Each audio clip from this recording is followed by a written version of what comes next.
I will remove again some red onions bulb because 2 days ago my husband he removed but finished already. So I will get again 4 or 6 pieces bulb because I will use again for cooking. So what is big I will remove. I will where is that axe to remove this one.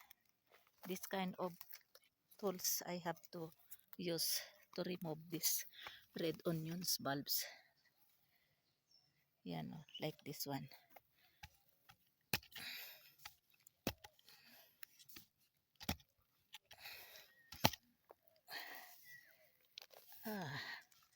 Ayan. Ah,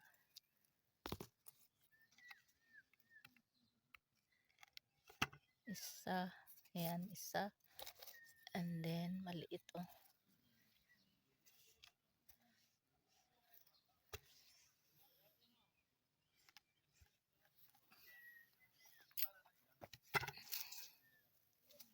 Ayan, isa. What is more big here?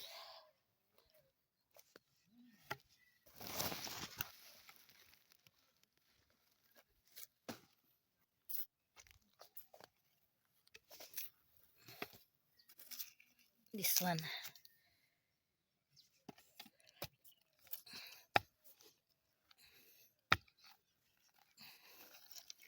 Ayan.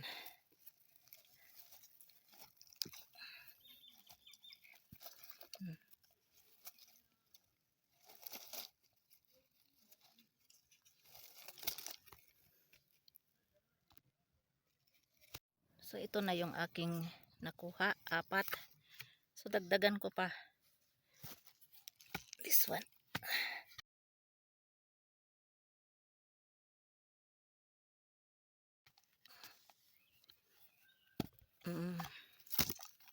Ayan.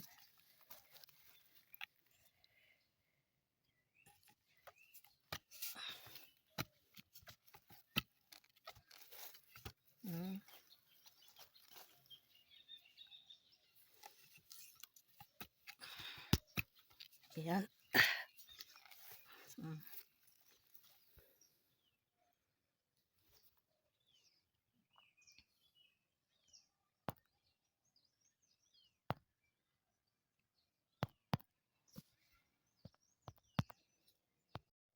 Ito lahat yung aking kinuha ngayon, hinarvest ngayon. So good for 3 to 4 days to use for cooking. And this one is spring onions. You can cook also. Yan, may mga lupa pa. Kasi kaka-harvest ko lang. Kapubungkal ko lang.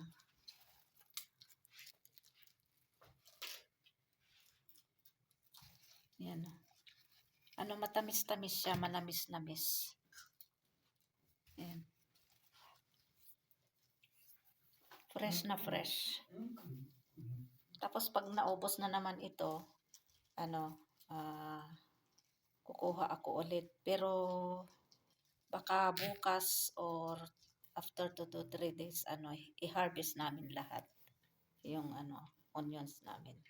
Red onions.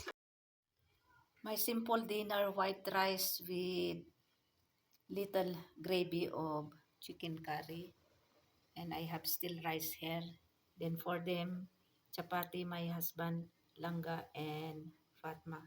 And with fresh organic red onions.